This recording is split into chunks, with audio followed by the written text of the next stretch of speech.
Dios nos bendiga, amigos y hermanos. Hoy estaré compartiendo la reflexión sobre el Sermón del Monte, y la cita bíblica está en Mateo 5 del 1 al 12, y la palabra del Señor leo en nombre del Padre, del Hijo y del Espíritu Santo. Amén. El Sermón del Monte, las bienaventuranzas. Viendo la multitud, subió al monte, y sentándose vinieron a él sus discípulos, y abriendo su boca les enseñaba diciendo: Bienaventurados los pobres en espíritu, porque de ellos es el reino de los cielos. Bienaventurados los que lloran, porque ellos recibirán consolación. Bienaventurados los mansos, porque ellos recibirán la tierra por heredad. Bienaventurados los que tienen hambre y sed de justicia, porque ellos serán saciados. Bienaventurados los misericordiosos, porque ellos alcanzarán misericordia. Bienaventurados los de limpio corazón, porque ellos verán a Dios. Bienaventurados los pacificadores, porque ellos serán llamados hijos de Dios. Bienaventurados los que padecen persecución por causa de la justicia, porque de ellos es el reino de los cielos. Bienaventurados sois cuando por mi causa os vituperen y os persigan, y digan toda clase de mal contra vosotros, mintiendo. Gozaos y alegraos, porque vuestro galardón es grande en los cielos, porque así persiguieron a los profetas que fueron antes de vosotros. Amén. Primero estaremos viendo por qué se llama Sermón del Monte, y después estaremos viendo sobre las bienaventuranzas. Bueno, se llama Sermón del Monte porque Jesús dio esta prédica en una colina cerca de Capernaum. Es probable que Jesús estuvo predicando varios días en este sitio, y lo que Mateo narra en este capítulo 5 del 1 al 12 probablemente es un resumen de todos los días que Jesús predicó. No estoy seguro, por eso digo es probable. Y en este sermón Jesús dio a conocer sobre la ley, la posesión social, la autoridad y el dinero. Todo esto dijo que no era importante en el reino de Dios. Jesús nos dejó saber que lo más importante para disfrutar del reino de Dios es la obediencia fiel del corazón. Esto enseñó a los que estaban escuchando su mensaje ese día. Jesús con este mensaje estaba llamando al pueblo del Señor a recordar el mensaje que dieron los profetas del Antiguo Testamento, porque muchos de los líderes religiosos ya habían olvidado que los profetas, así como Jesús, enseñaban que la obediencia del corazón es en todo tiempo más importante que la observación legalista. Como podemos ver, Mateo nos da a conocer que con esta predicación Jesús desafió el orgullo de los líderes religiosos legalistas de esa época, ya que ellos imponían leyes y mandatos al pueblo. O sea que esas leyes y mandatos que ellos imponían al pueblo no estaban escritos en la ley de Dios. Y hoy este mensaje también toca a nuestro orgullo, porque aunque no lo crea mi hermano, mi hermana, hay legalismo en este tiempo. Ahora estaremos viendo cada una de las bienaventuranzas que Jesús dijo para ver qué podemos aprender de ellas. El versículo 1 dice: viendo la multitud subió al monte, y sentándose vinieron a él sus discípulos. Viendo la multitud, dice, como podemos ver en este relato, mucha gente físicamente seguía a Jesús, pero no necesariamente eran sus discípulos. Como vemos, por ejemplo, hoy al igual, cuando un gran predicador va a un sitio, muchos acuden a escucharle, y no todos son creyentes.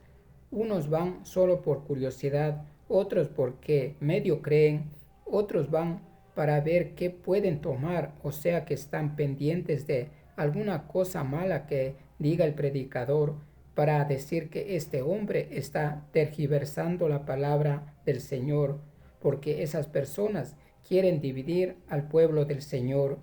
Y otros que acuden a escuchar el mensaje sí son seguidores fieles, como los que estaban con Jesús en todo tiempo, sus discípulos. Seguramente que todo el pueblo estaba comentando, y todos deseaban escuchar y ver. Como dije antes, aunque no todos creían en lo que Jesús enseñaba. Y dice que vinieron a él sus discípulos. Como todos sabemos, los discípulos eran los que convivían con Jesús en todo tiempo, y Jesús era muy popular por aquellos días. Digo yo, quizás ellos se sentirían tan importantes, orgullosos, quizás hasta posesivos. Imagínense, ellos estaban junto al Hijo de Dios, al Rey de Reyes, al Señor de Señores. Estar al lado de Jesús les daba prestigio y a la vez les daba una gran oportunidad de adquirir gran riqueza. Usted dígame, hermano y mi hermana, ¿cómo se sentiría si Jesús le escogiera como a uno de sus discípulos más cercanos, o sea, estar conviviendo con Jesús todos los días? Tal vez se sentiría muy importante, orgulloso y otras cosas más, porque nosotros somos así, aún no tenemos esa humildad que Dios desea que tengan sus hijos. Como Jesús conocía cómo pensaban y los deseos que sus discípulos tenían en el corazón, y dice que Jesús miró a la multitud, pero antes de dirigirse a ellos, dice que Jesús llamó aparte, o sea, a un lado, a sus discípulos y les advirtió que ellos iban a ser tentados, ya que ellos eran sus ayudantes. Y el Señor les dijo que no esperen ser famosos, que tampoco iban a tener fortuna. Jesús les dijo que iban a tener aflicción, hambre y que iban a ser perseguidos. ¿Cómo se sentirían los discípulos al escuchar estas palabras, especialmente los que estaban buscando dinero y fama? Pero Jesús les aseguró que si soportaban todo eso, algún día iban a recibir su recompensa, pueda que sea en esta vida o en la otra. La Biblia hoy nos deja saber a nosotros que por seguir a Jesús podemos llegar a ser muy populares si en esos momentos no vivimos tomando en cuenta las palabras de Jesús, lo que enseñó en este sermón. Nos hallaremos usando el mensaje de Dios solo para promover nuestro interés personal. El versículo 2 dice: y abriendo su boca les enseñaba diciendo. Yo me imagino que Jesús tenía una voz muy potente, fuerte, porque se dirigió a una multitud. ¿Sabe qué es una multitud? Para enseñarles, porque en esos tiempos no había los micrófonos como hay hoy. Y el versículo 3 dice: bienaventurados los pobres en espíritu, porque de ellos es el reino de los cielos. Como vemos, aquí Jesús dice, bienaventurados los pobres en espíritu. Y vamos a ver qué significa ser pobre en espíritu. Un pobre en espíritu es el que se da cuenta que está arruinado espiritualmente. Eso pasa cuando estamos sin Dios. Es quien está desprovisto de toda virtud y reconoce su pobreza total ante el Señor. Se refiere a la profunda humildad de reconocer la absoluta bancarrota espiritual de sí mismo cuando estamos apartados de Dios. Mi hermano y hermana, si nosotros somos pobres en espíritu, si reconocemos que en todo tiempo tenemos que depender de nuestro Señor y reconocemos que sin Él nada somos, Jesús hoy nos dice que su reino es para nosotros, mi hermana y hermano. Si a pesar de conocer la palabra del Señor, aún no somos pobres en espíritu, nosotros no debemos alegrarnos, ya que el reino de Dios no es para nosotros. Debemos cambiar. Allí sí podremos disfrutar del reino. Versículo 4 dice, bienaventurados los que lloran, porque ellos recibirán consolación. Como podemos ver, la palabra dice, bienaventurados los que lloran. Pero, ¿qué quiso decir Jesús cuando dijo estas palabras? Sería que se refería a los que lloran por cualquier cosa que les pasa en la vida. ¿Qué dice usted, mi hermana, mi hermano? Si usted piensa así, está equivocado, porque Jesús se refería a los que lloran a los pies de Dios, o sea, los que lloran son los mismos que han reconocido su ruina y bancarrota espiritual y por eso se lamentan su condición, se entristecen por su maldad y lloran ante Dios por causa del pecado. Recordemos lo que dice en Lucas 7, del 36 al 38. Uno de los fariseos invitó a Jesús a comer, así que fue a la casa del fariseo y se sentó a la mesa. Ahora bien, vivía en aquel pueblo una mujer que tenía fama de pecadora. Cuando ella se enteró de que Jesús estaba comiendo en casa del fariseo, se presentó con un frasco de alabastro lleno de perfume, llorando se arrojó a los pies de Jesús, de manera que se los bañaba en lágrimas. Luego se los secó con los cabellos, también se los besaba y se los ungía con el perfume. A esta clase de llanto se refiere Jesús, porque esta mujer, con la acción que hizo, ella no tuvo que confesar sus pecados a Jesús, solo ella llorando y secando y ungiendo sus pies, ella estaba dando a conocer cuán arrepentida estaba por su pecado, y esta mujer por esa acción recibió esa bendición especial y fue perdonada. Mi hermano, mi hermana, sigamos el ejemplo de esta mujer y lloremos a los pies de Dios. No lloremos ante el mundo, porque el mundo nada puede hacer ante nuestro llanto. Si lloramos a los pies de Dios, verá que nosotros estamos reconociendo que somos pobres en espíritu y por eso estamos reconociendo nuestro pecado por medio del llanto, y el Señor nos consolará y recibiremos el perdón de nuestros pecados. El versículo 5 dice: bienaventurados los mansos, porque ellos recibirán la tierra prometida. Aquí Jesús dice los mansos. ¿A qué se refiere Jesús al decir esto? Ser manso es reconocer el lugar propio como hijo de Dios, llenos de dignidad, pero no de orgullo. La mansedumbre no es simplemente un rasgo personal que vemos en nosotros y aumenta nuestro conocimiento propio. La mansedumbre nos ayuda a nosotros a tener una mejor relación con los demás, independientemente como sean los demás. En Mateo 11, 29 dice: llevad mi yugo sobre vosotros y aprended de mí, que soy manso y humilde de corazón, y hallaréis descanso para vuestras almas. Pero tal vez usted no sepa el significado de la palabra yugo. Le comparto. Un yugo es un pesado aparejo de madera que se pone sobre dos o más bueyes. Se ata a cualquier cosa que se quiere que los bueyes arrastren. El yugo pesado que Jesús menciona en este versículo puede significar lo siguiente: 1. La carga del pecado. 2. La carga de los demás excesivos de los líderes religiosos. 3. La tiranía de los gobiernos. 4. Fatiga en la búsqueda de Dios. Jesús es el único que libera a las personas de esta carga. El descanso que Jesús promete es paz con Dios, no el que uno tenga que dejar todo esfuerzo. Una relación con Dios transforma un trabajo cansador y sin sentido en productivo, espiritualidad con propósito. En este versículo de Mateo 11:29 nos enseña que en nuestro Señor Jesucristo encontramos el mayor ejemplo de mansedumbre. ¿Por qué? Porque Él fue manso y humilde a pesar de todo el sufrimiento que pasó por nosotros.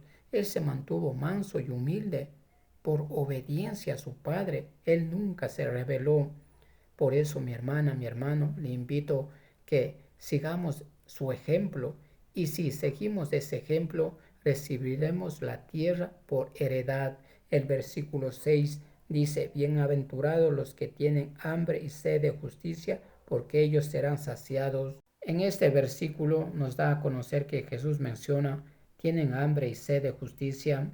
Lo que Jesús dice es que se trata las ganas que a veces sentimos porque se haga justicia. El Señor Jesús desea que se practique la justicia En Miqueas 6:8 dice: Oh hombre, él te ha declarado lo que es bueno y que pide Jehová de ti, solamente hacer justicia y amor, misericordia y humillación ante tu Dios.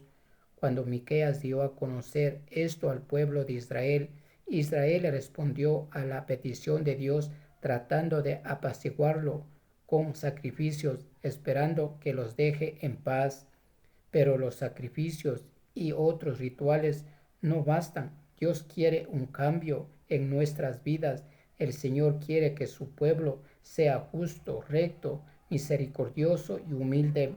Dios quiere que seamos sacrificios vivos. En Romanos 12:12 leemos: gozosos en la esperanza, sufridos en la tribulación, constantes en la oración. No solo que realicemos actos religiosos, sino que vivamos correctamente, porque si decimos amar a Dios con todo nuestro corazón, pero no practicamos la justicia, entonces estamos mintiendo cuando decimos amar a Dios. Como vemos a través del tiempo, las personas han probado muchas formas tratando de agradar a Dios, pero no lo han logrado. Dios dejó muy claro que su deseo es que su pueblo sea justo y misericordioso y que camine humildemente con él. Eso pidió Dios antes a su pueblo y lo mismo pide hoy. Así que tener hambre y sed de justicia significa que debemos perseguir urgentemente la justicia de Dios. Versículo 7. Bienaventurados los misericordiosos, porque ellos alcanzarán misericordia. Dice que los misericordiosos alcanzarán misericordia. Y la misericordia es la disposición a compadecerse de los sufrimientos y miseria ajena. Se manifiesta en amabilidad, asistencia al necesitado, especialmente en el perdón y la reconciliación. Es más que un sentimiento de simpatía, es una práctica en el cristianismo. Es uno de los principales atributos divinos.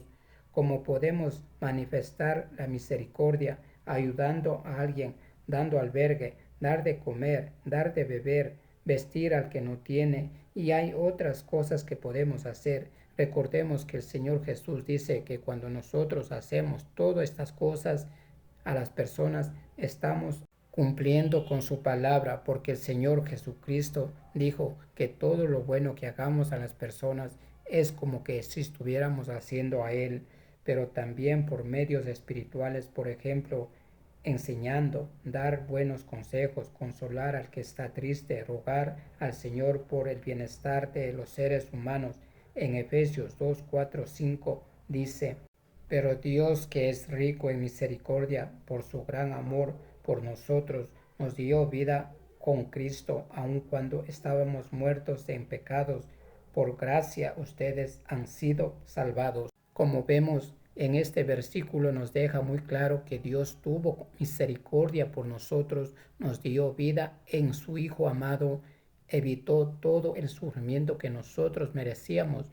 Fue su amado Hijo que sufrió por nuestra culpa. Entonces, si nosotros decimos ser hijos del Altísimo, tenemos que extender misericordia al necesitado. ¿Cómo podemos demostrar misericordia? Seamos agradecidos con nuestro Padre Celestial y demostremos que somos sus hijos. Si nosotros somos misericordiosos, recibiremos misericordia cuando lo necesitemos. Esto es cuando nos separemos de Él. Pueda que en algún momento nos pase en todo el tiempo. Sigamos el ejemplo de Dios. El versículo 8 dice: bienaventurados los de limpio corazón, porque ellos verán a Dios. Como podemos ver, Jesús dijo que solo los de limpio corazón verán a Dios, y Jesús estaba refiriéndose a quienes tienen un corazón sencillo, puro, sin suciedad, porque un corazón que sabe amar no deja entrar en su vida algo contaminante, algo que haga debilitar y lo ponga en riesgo ese amor puro que tiene. Tener un corazón limpio significa conservar nuestro interior, lo que es digno de una relación auténtica con el Señor, llevar una vida íntegra, sencilla en su presencia. Le comparto cómo se puede tener limpio el corazón para Dios. En lugar de tener un corazón lleno de impureza, ingratitud y malos pensamientos hacia los demás, debemos tener un corazón íntegro, lleno de pureza y buenos pensamientos. Si nosotros aún no tenemos un corazón limpio, todos los días debemos pedir que nuestro Creador nos limpie nuestro corazón como David lo hizo. En el Salmo 51:10 leemos: Crea en mí, oh Dios, un corazón limpio y renueva un espíritu recto dentro de mí. ¿Y qué mejor ejemplo tenemos para seguir? Jesús es el único hombre que tenía limpio el corazón. Por eso nosotros, si queremos ver a Dios, tenemos que limpiar el corazón y todo nuestro ser. El versículo 9 dice: Bienaventurados los pacificadores, porque ellos serán llamados hijos de Dios. Cuando Jesús dijo que los pacificadores serán llamados hijos de Dios, no se refería a las personas que buscan tranquilidad y equilibrio personal. Es bueno que las personas busquen la paz, por ejemplo, cuando un país está en conflicto con otro país o las personas se están peleando. Buscar la paz es bueno, pero Jesús fue más allá. Jesús está hablando la paz que viene de Dios y que reconcilió con la sangre derramada en la cruz, porque pacificador es alguien que ayuda a otras personas a ser felices en lugar de estar enojados. Paz significa calma, felicidad. Por lo tanto, un pacificador hace que el hogar sea un lugar de calma y felicidad. Como podemos ver, un pacificador es alguien que brinda paz a los demás. Jesús fue un pacificador y ayudó y ayuda a las personas a estar en paz con su Creador y a estar en paz cuando llegan las tribulaciones, como dice en Juan 14:27. La paz os dejo, mi paz os doy. Yo no os la doy como el mundo la da. No se turbe vuestro corazón ni tengan miedo. Y nosotros podemos también ser pacificadores, como tal vez diga usted, llevando la palabra del Señor a los que están necesitados en el mundo. El versículo 10 dice: Bienaventurados los que padecen persecución por causa de la justicia, porque de ellos es el reino de los cielos. Como podemos ver, Jesús les advierte a los discípulos que envía como pacificadores. Les dijo que también serían perseguidos, así como primero persiguieron a los profetas y después a Jesús y a los discípulos, y ahora el mundo nos persigue a nosotros. O sea, el mundo nos persigue físicamente, hablando muchas cosas malas, se burla de nosotros, también nos acusarán ante los tribunales. En los últimos días sufriremos mucho por causa de la justicia. Eso está en la palabra. Como vemos, gracias a Dios, aquí en parte de Latinoamérica y en otros países se puede dar a conocer con toda tranquilidad la palabra del Señor, y eso tenemos que aprovechar nosotros, porque vemos que hay hermanos y hermanas en otros países que por predicar la palabra del Señor son apresados, les persiguen, les ponen en la cárcel. Otros ya están siendo condenados a muerte y otros ya dan la vida por la justicia, o sea, por la palabra del Señor. Cuando seamos perseguidos por el mundo, debemos resistir, tener mucha fe, no rendirnos ante cualquier dolor que tengamos que pasar. Siempre debemos recordar, si resistimos a todo, nos espera el reino de Dios, la tierra prometida, la nueva Jerusalén espiritual. El versículo 11 dice: Bienaventurados sois cuando por mi causa os vituperen y os persigan y digan toda clase de mal contra vosotros mintiendo. Dice: bienaventurados serán ustedes. Si nosotros ponemos mucha atención cuando leemos o estudiamos las bienaventuranzas, podremos ver que Jesús dice las 8 primeras bienaventuranzas usando la tercera persona. Por eso dijo ellos. Pero en esta última, como digo, si ponemos mucha atención, vemos que Jesús les dice directamente usando la segunda persona: ustedes, Para hacer énfasis, continuó usando ustedes, dijo, por mi causa, por ser mis discípulos. Como podemos ver, los problemas no siempre son castigos por ciertos hechos pasados, sino que son obras de Dios destinadas a nuestras debilidades, nos ayudan a reconocer que somos pecadores. Y el versículo 12 dice, gozaos y alegraos, porque vuestro galardón es grande en los cielos, porque así persiguieron a los profetas que fueron antes de vosotros. Jesús termina diciendo, gócense y alégrense, pero tal vez mi hermana y mi hermano, usted diga, ¿y cómo nos vamos a gozar si somos perseguidos, sufrimos y otras cosas más? Tenemos que gozarnos, ya que la fuente del gozo para un discípulo que sufre persecución es la promesa que Cristo dijo, mi hermana, mi hermano, el cielo nos espera, nuestro galardón nos espera. La palabra galardón significa premio y ese premio recibiremos. Vamos a ver lo que dice Santiago 1:12. Bienaventurado el varón que soporta la tentación, porque cuando haya resistido la prueba recibirá la corona de la vida que Dios ha prometido a los que le aman.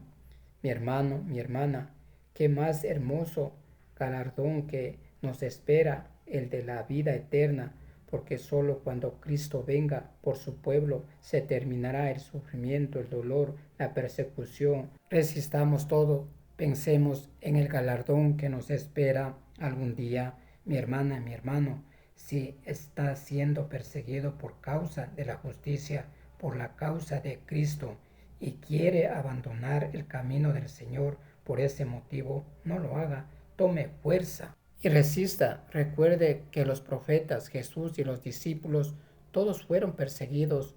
¿Quiénes somos nosotros para no sufrir? Lo que tenemos es que hacer, alegrarnos y gozarnos, porque esos sufrimientos nos darán la oportunidad de vivir eternamente con Dios. Si nos alejamos, ya sabemos a dónde vamos a pasar por toda la eternidad. Conclusión, como podemos ver, cada una de las bienaventuranzas nos deja saber cómo ser afortunados y felices. En algunas versiones dicen felices y dichosos en vez de bienaventurados, pero es lo mismo. Como podemos ver, estas palabras no prometen carcajadas, placer ni prosperidad en la tierra. Jesús, cuando dio a conocer esto, puso de cabeza el concepto terrenal de la felicidad. Para Jesús, felicidad es esperanza y gozo independiente de las circunstancias que tengamos que vivir. Él pasó mucho dolor en la tierra, pero siempre estaba gozoso porque estaba cumpliendo la voluntad de su Padre. Mi hermana y mi hermano, para que hallemos esperanza y gozo en todo tiempo, sigamos a Jesús a cualquier costo. Amén.